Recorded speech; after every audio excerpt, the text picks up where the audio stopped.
BBMP news 9ಗೆ ಸ್ವಾಗತ. ಮೊದಲಿಗೆ ಮುಖ್ಯಾಂಶಗಳು. ಉಡುಪಿಯಲ್ಲಿ ನಾವು ಯಾವ ಒಂದು ಸೀಟ್ ಕೂಡ ಗೆಲ್ಲಿಲ್ಲ. 5 ಕೂಡ ಬಿಜೆಪಿ ಗೆತ್ತು. ಆದ್ರೆ ಉಡುಪಿ ಜಿಲ್ಲೆಯಲ್ಲಿ ಇಡೀ ರಾಜ್ಯದಲ್ಲಿ ಹೈಯೆಸ್ಟ್ ಗೃಹಲಕ್ಷ್ಮಿಗಳು ಯಾರಾದ್ರೂ ಜಿಲ್ಲೆಯಲ್ಲಿ ಜಾಸ್ತಿ ಇದ್ರೆ ಅದು ಉಡುಪಿ ಜಿಲ್ಲೆ ಅಂತ ಹೇಳಲಿಕ್ಕೆ ಬಯಸ್ತೇನೆ. ಇವತ್ತು ನನ್ನ ಇಲಾಖೆಯಲ್ಲಿ ಗೃಹಲಕ್ಷ್ಮಿ ಹಣವನ್ನ ನಮ್ಮ ಮಹಿಳೆಯರು ಸ್ವಾಭಿಮಾನದಿಂದ ಎದ್ದು ನಿಲ್ಲಬೇಕನ್ನುವಂತ ಕಾರಣಕ್ಕೆ ಪ್ರತಿ ತಿಂಗಳು 2,000 ರೂಪಾಯಿ ಇವತ್ತಿಗೆ ನಾವು 26 ಕಂತುಗಳನ್ನು ಹಾಕಿ ಪ್ರತಿ ಮನೆಯ ಯಜಮಾನಿಗೆ 52,000 ರೂಪಾಯಿ 1,24,00,000 ಮನೆಯ ಯಜಮಾನಿಗಳಿಗೆ ಒಬ್ಬೊಬ್ಬರಿಗೆ 52,000 ರೂಪಾಯಿಯನ್ನ ಮನೆ ಮನೆಗೆ ತಲುಪಿಸುವಂತ ಕೆಲಸ ಯಾರಾದ್ರೂ ಮಾಡಿದ್ರೆ ಅದು ಸಿದ್ದರಾಮಯ್ಯನವರ ಸರ್ಕಾರ ಮತ್ತು ಮಹಿಳಾ ಮತ್ತು ಮಕ್ಕಳ ಕಲ್ಯಾಣ ಇಲಾಖೆ ಅಂತ ಹೇಳಲಿಕ್ಕೆ ನಾನು ಬಯಸ್ತೇನೆ. ಇದು ಅಭಿವೃದ್ಧಿ.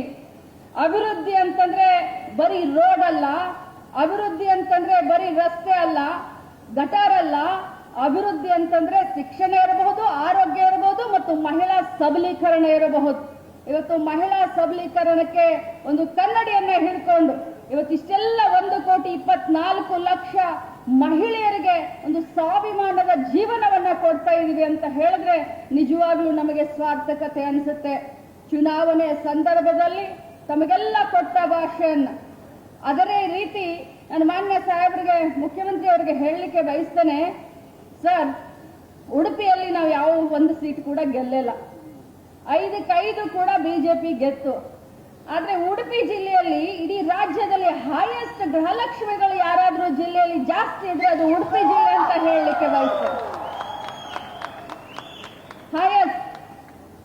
ನಾನು ನಮ್ಮ ಉದಯ್ ಕುಮಾರ್ ಮುನಿಯಲ್ ಅವ್ರನ್ನ ಈ ಸಂದರ್ಭದಲ್ಲಿ ನಾನು ಅವ್ರನ್ನ ಪ್ರಶಂಸೆ ಮಾಡಲಿಕ್ಕೆ ಬಯಸ್ತೇನೆ.